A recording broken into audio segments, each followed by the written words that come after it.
No lo descubrí por un mensaje, ni por un perfume ajeno. Lo descubrí cuando otro hombre pensó que yo era su hermana. Llegué a la fiesta con un regalo en la mano y el estómago encogido. Una bolsa azul marino, pequeña, comprada deprisa durante mi pausa del trabajo. No quería llegar con las manos vacías. Quería sorprenderle, ver su cara, sentir, aunque fuera por unos minutos, que seguíamos siendo un equipo. Era la fiesta de ascenso en la empresa de Álvaro, mi marido. Casi no fui. Él había dicho que era más bien para compañeros y que las parejas eran opcionales. Lo interpreté como aburrimiento, pero a mitad de la tarde, mientras doblaba ropa en casa, algo me empujó a cambiar de idea. Una inquietud seca, una necesidad absurda de aparecer. El salón estaba lleno, manteles blancos, cristalería fina, Madrid iluminada detrás de los ventanales, trajes a medida, vestidos que valían más que mi compra semanal. Caminé despacio, sonriendo por inercia, buscando su cara entre desconocidos. Lo vi junto a la barra. No estaba solo, me daba la espalda. Su postura era relajada, demasiado. Una de sus manos descansaba en la parte baja de la espalda de una mujer. No era un abrazo social, no era torpeza, era un gesto aprendido, automático, íntimo. Reduje el paso. Sentí como el suelo se volvía frágil bajo mis zapatos. Ella era alta, elegante, pelo oscuro recogido con precisión, vestido perfecto, como si lo hubiera elegido pensando en esa noche durante semanas. Se rió de algo que Álvaro dijo y se inclinó hacia él. Sus dedos rozaron su brazo. Familiaridad sin miedo. Me repetí que no sacara conclusiones. Me dije, trabajo, ambiente laboral. No seas paranoica. Entonces, un hombre a su lado se giró y me vio. Sonrió. Oh, dijo con naturalidad, tú debes de ser la hermana. La palabra cayó como cristal roto. Sentí que abría la boca antes de entenderlo. Él se rió, incómodo. Perdón. Mi error. Supuse. Ya conoces a su familia, ¿no? La música no se detuvo. Nadie gritó. La vida siguió como si nada. Pero Álvaro se quedó helado. Lo vi, en tiempo real. Sus hombros rígidos, la mandíbula tensa, sus ojos saltando del hombre a mí, y luego a la mujer cuya mano aún estaba en su espalda. La sonrisa de ella se quebró. Primero confusión, luego algo más afilado. Comprensión. ¿Familia? Pregunté. Mi voz no tembló. Eso fue lo que más me sorprendió. Él no respondió. La mujer se giró completamente hacia mí. Me examinó como si intentara encajarme en una historia mal contada.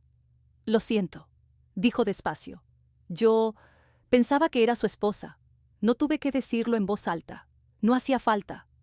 El silencio se extendió solo en nuestro pequeño círculo. Algunas cabezas se giraron. Una risa murió cerca del catering. Laura, ¿puedo explicarlo? Dijo por fin Álvaro. Sonreí.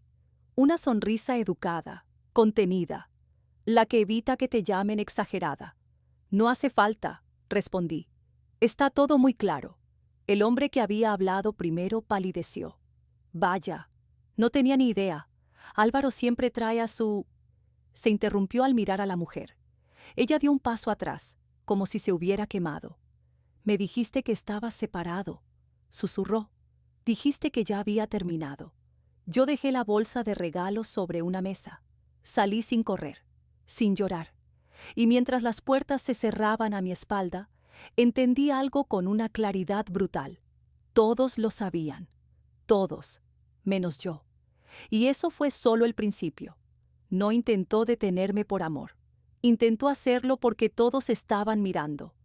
Álvaro dio un paso hacia mí. Ella se apartó como si el suelo quemara.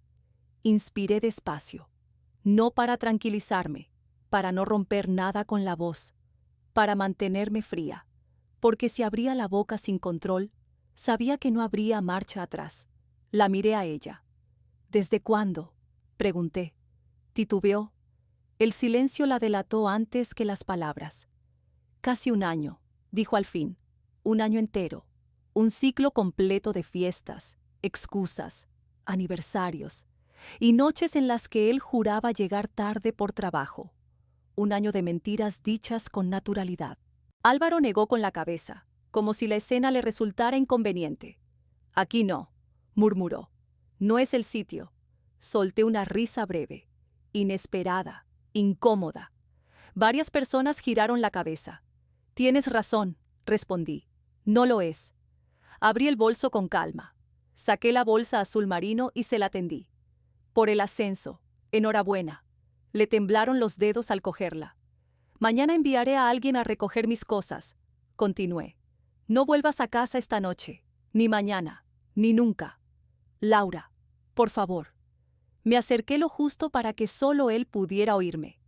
«No intentes salvarte ahora. Tú decidiste que esto fuera público». Me incorporé. Miré alrededor. Había miradas clavadas en nosotros, algunas incómodas, otras morbosas, varias ya construyendo la historia que contarían después. Lo miré por última vez. Ojalá haya merecido la pena. Me di la vuelta y me fui. El ascensor descendía lento, como si quisiera darme tiempo para derrumbarme. No lo hice. Mi reflejo en los espejos parecía entero, controlado. Me aferré a esa versión de mí hasta que las puertas se abrieron y el aire nocturno de Madrid me golpeó la cara. El móvil vibró, luego otra vez, y otra. No respondí.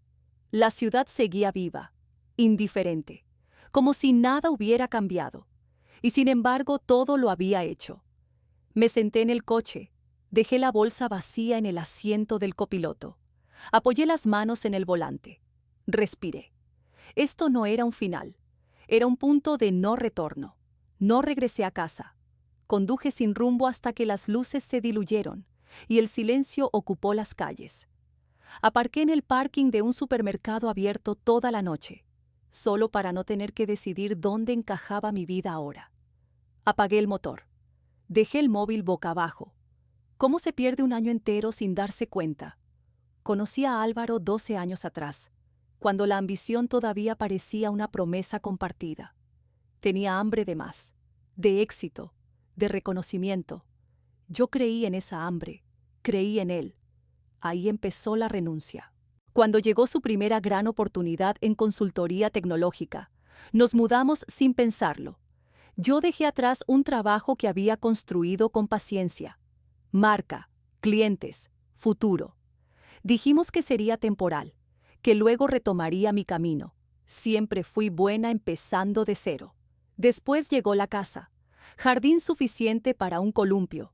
Calle tranquila, buenas escuelas. La entrada salió de mi herencia, la de mi abuela.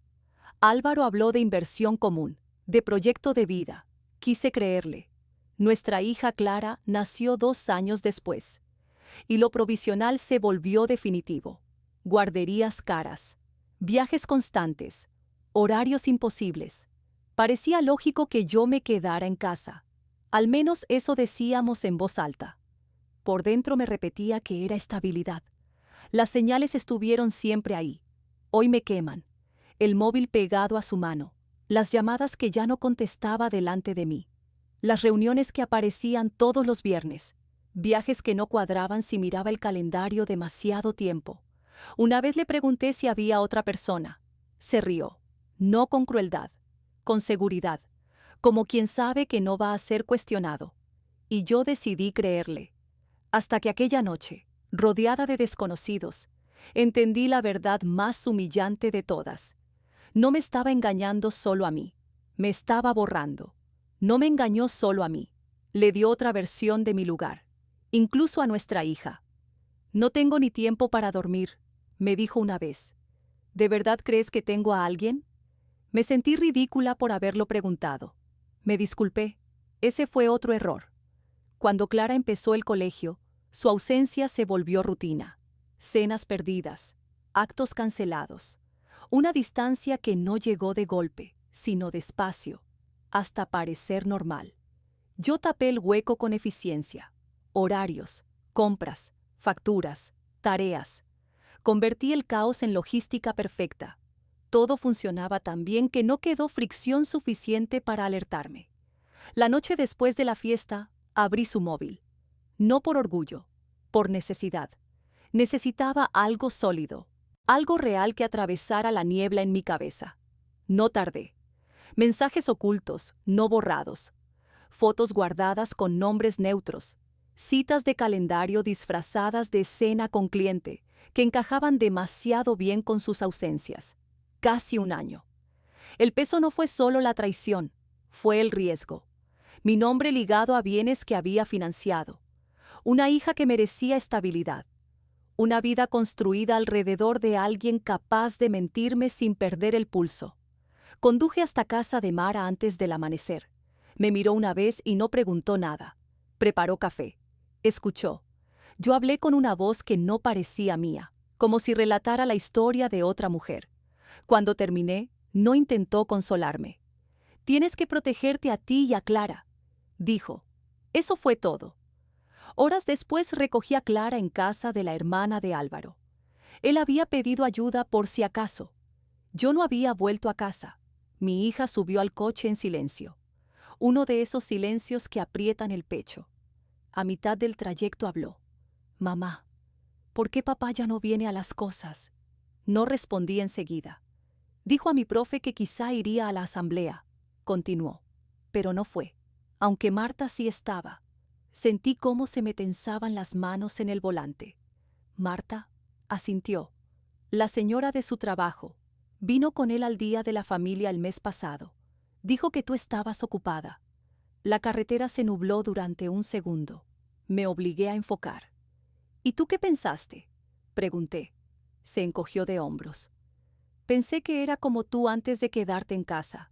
No fueron los mensajes, ni las fotos, ni las mentiras.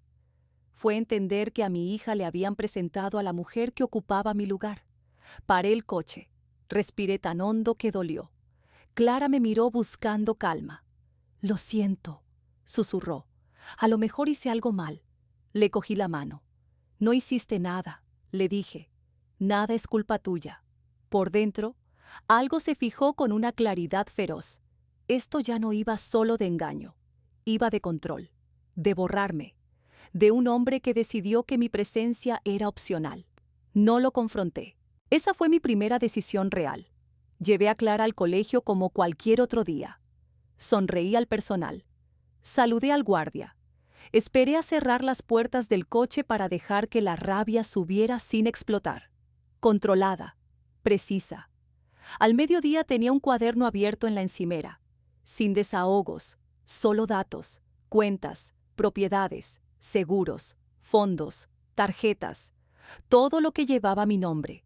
Entré en nuestras cuentas conjuntas.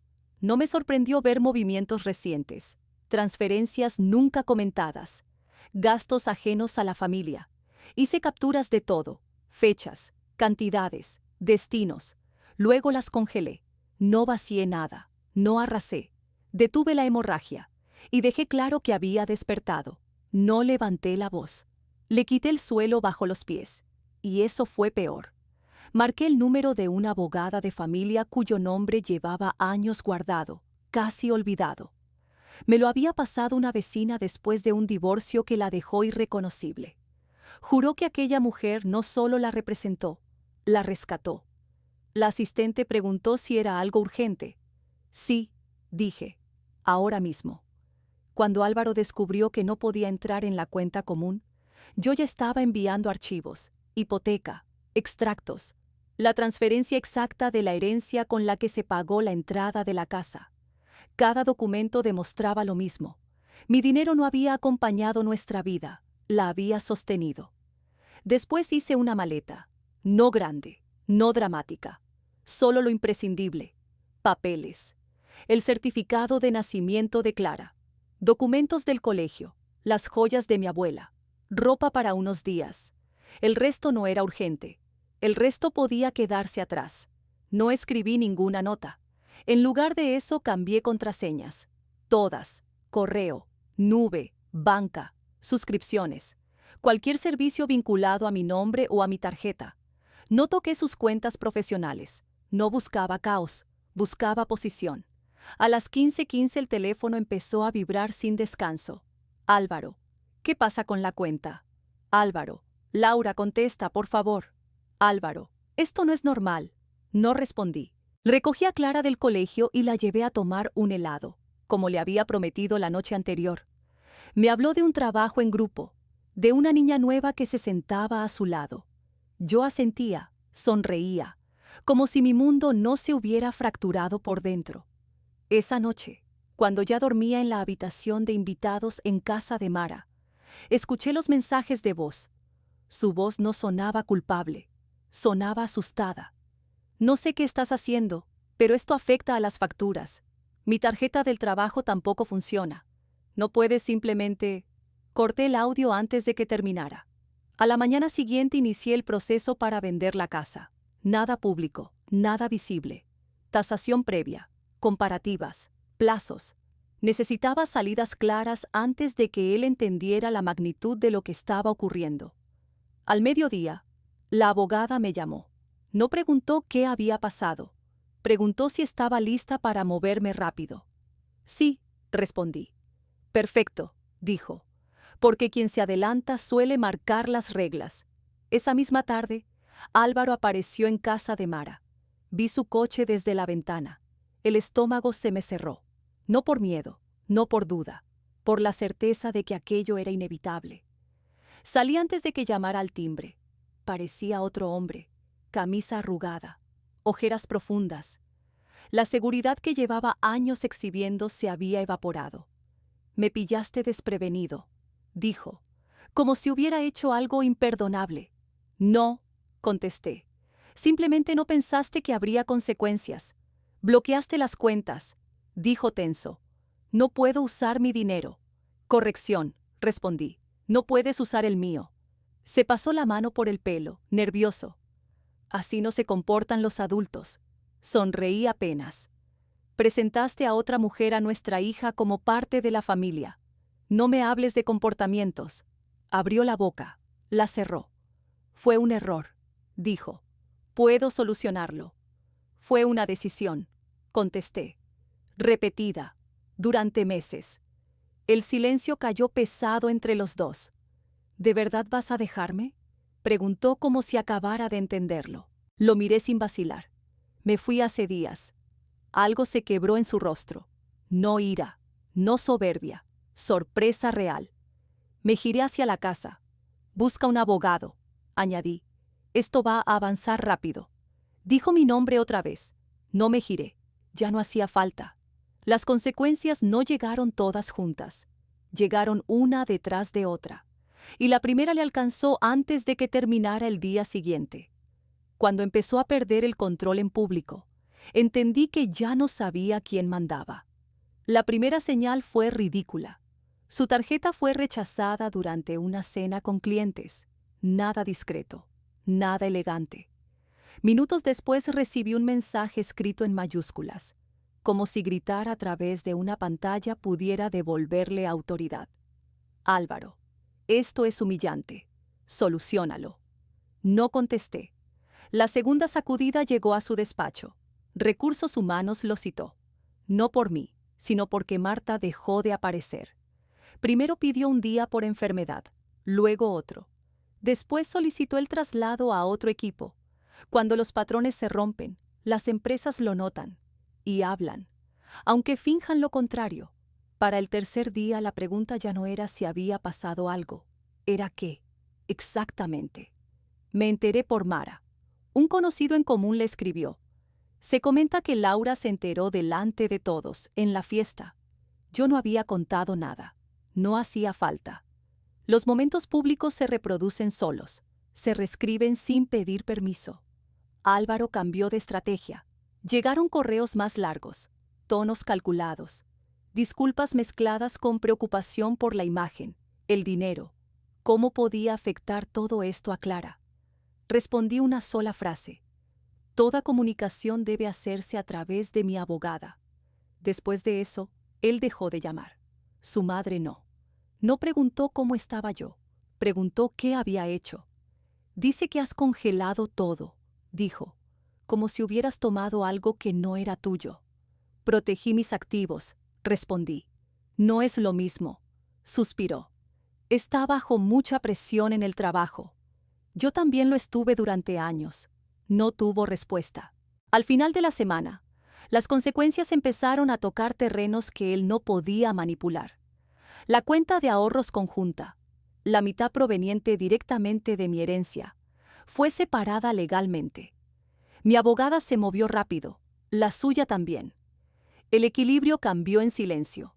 No estaba acostumbrado a ir por detrás.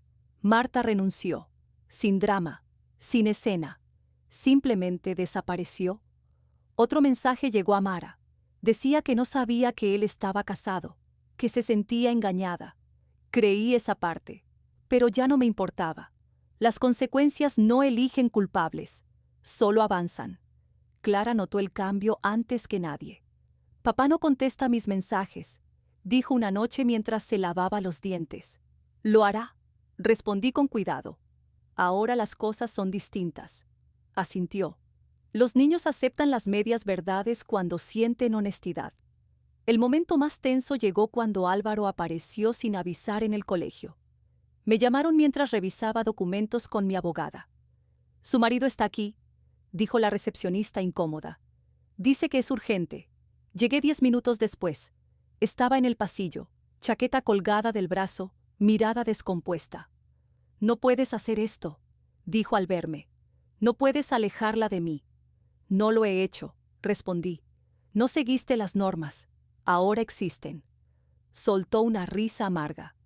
«Siempre te gustaron las normas cuando te favorecen». Me incliné un poco hacia él. «Me gustan los límites», dije. «Deberías probar a respetar alguno». Los profesores miraban. Algunos padres también. Mismos testigos. Escenario distinto. Retrocedió. Esa noche volvió a intentarlo. Un mensaje de voz. Esta vez la voz se le quebraba. «Lo estoy perdiendo todo. Por favor, solo habla conmigo». Escuché el mensaje completo. Luego lo archivé. No había terminado, ni de lejos. Pero por primera vez desde aquella noche en la azotea, sentí un cambio. No alivio, no satisfacción, movimiento. Él también lo sintió. La invitación llegó a través de su abogado. Cena mediada. Terreno neutral. Un lugar suficientemente público para mantener las formas. Esa fue la expresión. Acepté por una sola razón. Álvaro aún creía que podía controlar la percepción. Yo quería testigos. El restaurante estaba frente al mar. Cristaleras, manteles de lino. Un sitio donde todos oyen, pero nadie admite escuchar. Llegué antes, no nerviosa, preparada. Entró creyendo que aún tenía aliados. Salió entendiendo que ya no tenía refugio. Cuando Álvaro cruzó la puerta del restaurante, no venía solo. Marta caminaba medio paso detrás, espalda rígida, mirada alerta, observándolo todo como alguien que empieza a sospechar que ha comprado una mentira demasiado cara. No se parecía a la mujer segura de la fiesta. Había menos brillo, más cautela, como si la historia prometida empezara a deshacerse. Álvaro sonrió al verme. Demasiado rápido, demasiado ensayado. «Gracias por venir», dijo apartando una silla. Pensé que hablar cara a cara. No me senté. «¿Me invitaste a cenar?», pregunté. «Porque esto parece otra cosa». Marta se tensó. «Esto también la afecta a ella», intervino él. «Es parte de mi vida ahora». En la mesa contigua una pareja dejó de hablar. Los cubiertos quedaron suspendidos. El aire cambió. Me giré hacia Marta. «¿Te dijo que te traía aquí para negociar custodia y bienes con su esposa?». Sus ojos se abrieron de golpe. Lo miró a él. «Dijiste que solo era para aclarar cosas». Entonces sí me senté. Despacio, con intención. «Voy a simplificarlo», dije. «No necesitas estar aquí». La mandíbula de Álvaro se endureció. «Marta, no te vayas». Ella no se movió. «¿Es verdad algo de lo que me contaste?», me preguntó. «¿Lo de estar separados? ¿Lo de las cuentas? ¿Lo de que no puedes entrar en tu propia casa?». Él dudó. «Es complicado. Eso bastó». Marta soltó el aire con fuerza. «Eso mismo dijiste cuando pregunté por qué tu hija no sabía de mí». Un camarero redujo el paso al pasar cerca. «No puedo seguir», dijo ella. «No me apunté a ser un secreto ni un escudo». Me miró. «De verdad». Lo siento, añadió, por lo que valga. Y se fue. Álvaro la observó alejarse como quien ve desaparecer su última salida. Luego se giró hacia mí, rojo de rabia. Eso no fue justo. Crucé las manos sobre la mesa. Tampoco lo fue llevarla a la vida de nuestra hija. Bajó la voz. ¿Estás disfrutando esto? No, respondí. Lo estoy cerrando. Se inclinó hacia mí. Estás destrozando mi reputación. Sostuve su mirada. La construiste sobre una mentira. Un murmullo recorrió la sala. Alguien en la barra nos observaba. El ambiente había cambiado. La gente siente los derrumbes antes de entenderlos. No tiene por qué ser así de público, dijo. Podemos mantenerlo entre nosotros. Sonreí, sin amabilidad, sin crueldad. Perdiste el derecho a la privacidad cuando me convertiste en una desconocida dentro de mi propio matrimonio. Tragó saliva. Me levanté. Así termina esto. Dije lo bastante alto para que las mesas cercanas dejaran de fingir. Dejas de llamarme directamente. Dejas de involucrar a nuestra hija en tu control de daños. Y dejas de actuar como si esto fuera un malentendido. Él se puso en pie. ¿O qué? Cogí el bolso. O la próxima conversación no será aquí. El silencio pesó como una losa. Lo miré por última vez. No me perdiste porque me fui, dije. Me perdiste cuando decidiste sustituirme. Salí. Detrás de mí, sillas arrastradas, voces retomadas en susurros nerviosos, una risa incómoda. Por segunda vez, Álvaro había sido desmontado en público, y esta vez nadie quedó para cubrirlo. No desapareció después de aquella cena. Nunca lo hacía. Se reorganizó. Ese siempre había sido su método, controlar cambiando el marco. Si no podía negar la verdad, intentaría diluirla. Para el lunes por la mañana, la narrativa empezó a mutar. Amigos comunes dejaron de contestar. Un compañero me escribió con cautela, preguntando si todo se estaba exagerando. Álvaro no negaba la infidelidad, la reducía. Un error, una separación en curso, un matrimonio ya roto desde hacía tiempo. Reconocí la estrategia al instante, y supe que aún no había terminado. No esperé a que perfeccionara la mentira. Le corté el oxígeno. Y la historia se derrumbó sola. Estaba puliendo su coartada con paciencia quirúrgica. No negaba del todo. Atenuaba, matizaba, convertía el engaño en zona gris. En cuanto lo vi claro, dejé de aguardar. Mi abogada me lo había advertido con frialdad. Cuando alguien empieza a fijar un relato, tienes dos caminos: permitir que se endurezca o romperlo antes de que cuaje. Elegí romperlo. No escribí comunicados, no di entrevistas, no hice publicaciones. Reenvié un único correo a mi abogada. Nada más. Adjuntos, fechas, pruebas desnudas, invitaciones de calendario disfrazadas de reuniones, facturas de restaurantes en noches que figuraban como viaje laboral, imágenes enviadas por Marta sin saber que eran pruebas, registros horarios de fines de semana, vendidos como formación de equipos, cuando Clara estaba presente. Mi abogada hizo lo justo. Ni una línea explicativa, ni una emoción. Un archivo ordenado, cronológico, irrefutable. No explotó en redes, no hizo ruido público. Avanzó de la manera más peligrosa, en privado. Chats internos, correos entre directivos, comentarios bajos en pasillos cerrados. Llegó a quienes deciden antes de que Álvaro entendiera que ya no pisaba suelo firme. Martes por la tarde. Reunión urgente con la firma. Miércoles. Su nombre desapareció del programa de una conferencia regional. Jueves. La conversación dejó de ser un divorcio incómodo. Ahora era una cuestión de fiabilidad. Me llamó esa noche desde un número desconocido. Has difundido información privada. Escupió. Estás intentando hundirme. No, respondí.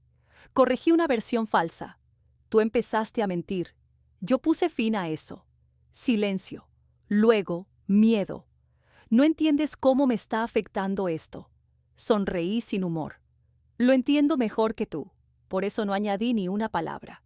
Respiró con dificultad. Me evitan. Dudan de mí. Los clientes preguntan. Como deben hacer, dije. Colgó. El siguiente movimiento fue utilizar a Clara. Pidió verla para aclarar las cosas, antes de que alguien más la confundiera. La respuesta llegó a través de mi abogada. Negativa. Aún así, Clara volvió a casa con inquietud. ¿Por qué hablan mal de papá? Preguntó con cuidado. Me puse a su altura. No hablan mal, dije. Están decepcionados, y eso es algo que él tendrá que gestionar. Asintió despacio. Los niños reconocen la decepción sin necesidad de adornos. Al final de la semana, Marta habló, esta vez sin intermediarios. Un texto breve, medido. Confirmó la relación. Aclaró que había sido engañada. Se disculpó con quienes resultaron dañados. Ahí terminó todo. Álvaro me escribió de inmediato. Álvaro, no tenía por qué hacerlo. Laura, llegó ahí por tus decisiones. Miré el móvil antes de responder. Laura, yo no la empujé. Te sostuviste sobre mentiras. Se cayeron solas. No hubo réplica. Ese mismo día la empresa lo envió a casa en licencia administrativa mientras evaluaban la situación. Entonces apareció el pánico real. Volvió a casa de Mara, sin aviso, levantando la voz lo suficiente para llamar la atención desde la acera. Me has dejado solo. Has cruzado todos los límites. Salí despacio. No, dije. Solo estás viendo las consecuencias sin filtro. Se sienten enormes porque ya no decides qué versión se cuenta. Negó agotado. Siempre necesitabas ganar. No, respondí. Solo dejé de perder en silencio. Esa noche no pensé en él. Pensé en el movimiento. Cuando la verdad empieza a avanzar, no necesita empujes. Solo necesita que dejes de estorbarle. Cuando ya no quedaba margen, la caída dejó de ser ruidosa. Se volvió metódica, irreversible. Y entonces Álvaro se quedó sin espacio para moverse. La parte legal no tuvo gritos ni dramatismo. Fue peor. Fue precisa. Cuando lo colocaron en licencia administrativa, su posición se evaporó. La inseguridad económica cambia el tono de cualquier negociación en cuestión de horas. Su abogado dejó de presionar. El mío dejó de conceder. Actuamos primero. La solicitud de custodia entró acompañada de todo: calendarios escolares, registros de cuidados diarios, pruebas de estabilidad continuada. La vida de Clara siempre había girado en torno a mí. Esta vez no hubo que explicarlo. Quedó documentado. Álvaro protestó al inicio, no con rabia, con urgencia. Pidió flexibilidad, semanas alternas, tiempo para recomponerse. El juez escuchó, luego revisó la cronología. Una relación paralela durante un año. Finanzas mezcladas. Introducción de una tercera persona en la vida de una menor, sin información ni consentimiento. Antes del mediodía se dictaron medidas provisionales. Custodia principal para mí. Visitas supervisadas hasta nueva evaluación. No celebré. Solté el aire. Después vino el desmontaje económico. La venta de la casa avanzó más rápido de lo previsto. El mercado acompañaba. La entrada inicial, mi herencia, fue rastreada y devuelta íntegramente. Álvaro no había entendido lo meticulosamente que estaba registrado ese dinero. Tampoco su padre. Llamó un jueves por la tarde. Dudé antes de contestar. Laura, dijo con una voz más cansada de lo que recordaba. He revisado todo. Esperé. Lo que hizo Álvaro no tiene defensa. Cerré los ojos. Me pidió ayuda. Continuó. No se la di, y ahí terminó. Sin discursos, sin excusas heredadas, solo retirada. Su hermano escribió al día siguiente un mensaje breve. No puedo implicarme. Espero que Clara esté bien. El apoyo se repliega en silencio cuando la vergüenza entra en escena.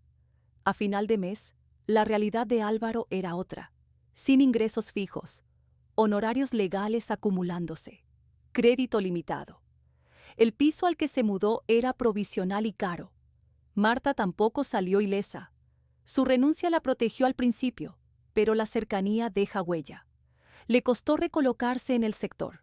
La línea temporal la seguía. A través de un conocido común llegó un último mensaje suyo. No sabía todo. Ahora veo el daño. Me aparto de cualquier cosa relacionada con él. No respondí. Las consecuencias no necesitan respuesta. El golpe más silencioso fue otro. Álvaro faltó a una visita programada con Clara, sin aviso, sin explicación. Ella lo notó. ¿Papá está enfermo?, preguntó. Elegí una verdad contenida. Está enfrentándose a cosas para las que no se preparó. Le dije. No es culpa tuya. Asintió. Volvió a sus deberes. Esa noche dejó un mensaje de voz. No enfadado, no suplicante, vacío.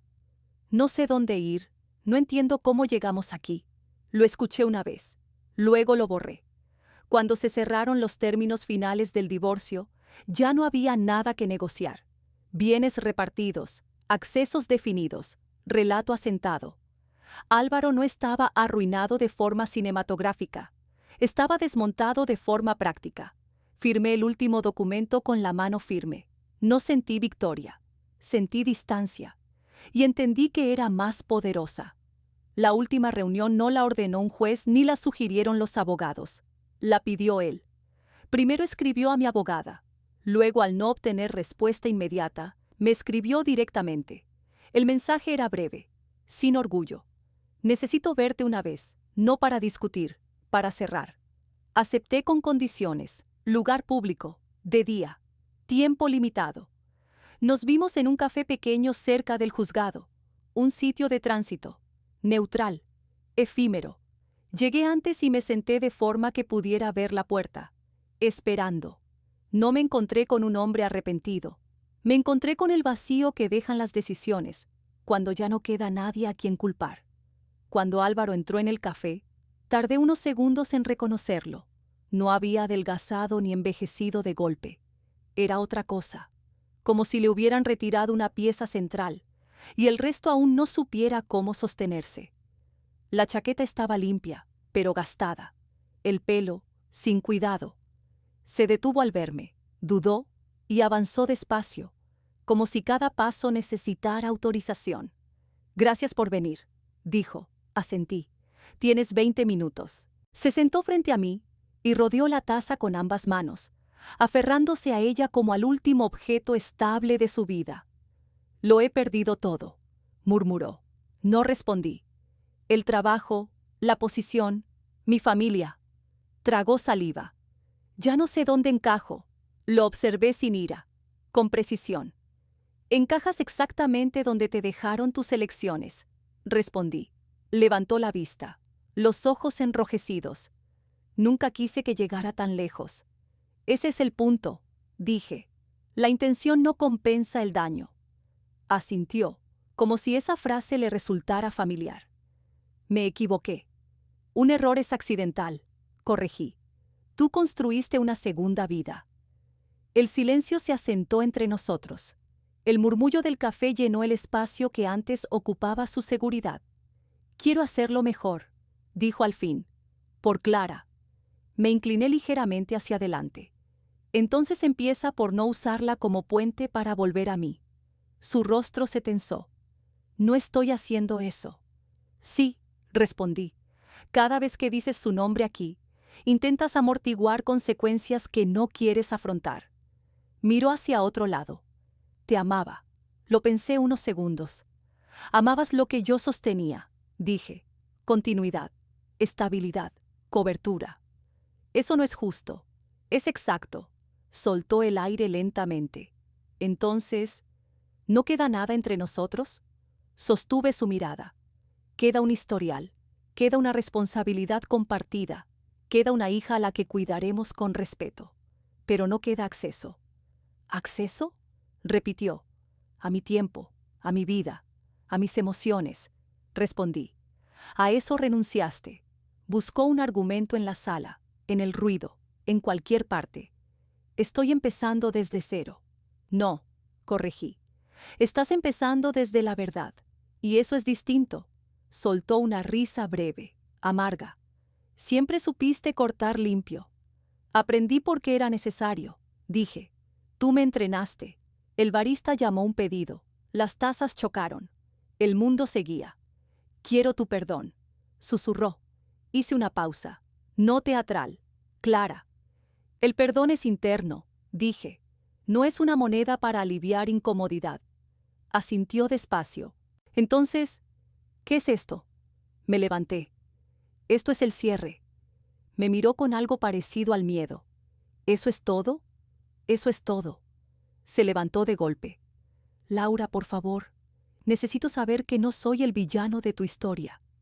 Lo miré por última vez. No eres el villano, dije.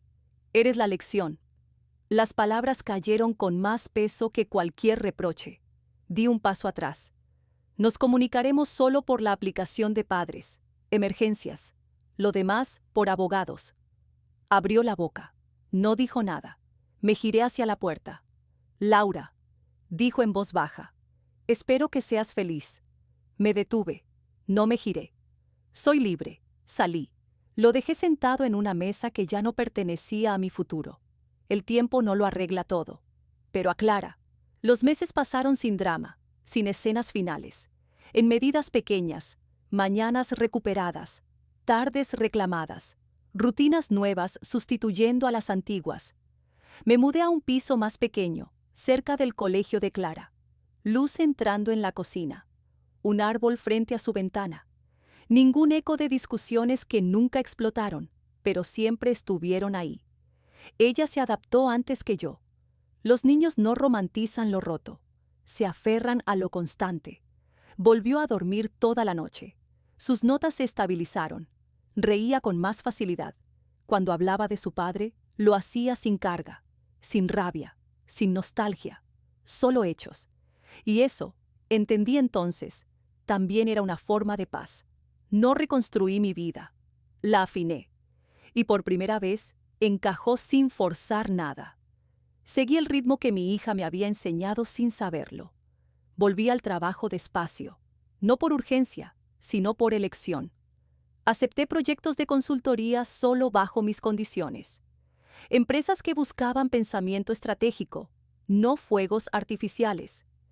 Clientes que preferían claridad a ruido.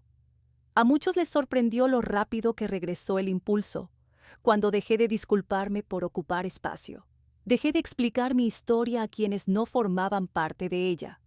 Dejé de suavizar palabras para que otros se sintieran cómodos. Dejé de reducir mis decisiones para encajar en expectativas que nunca me protegieron. Esa fue la verdadera transformación. Álvaro pasó a los márgenes de mi vida. La información llegaba por la aplicación de coparentalidad. Visitas previstas, visitas canceladas, sin escenas, sin intentos de volver atrás.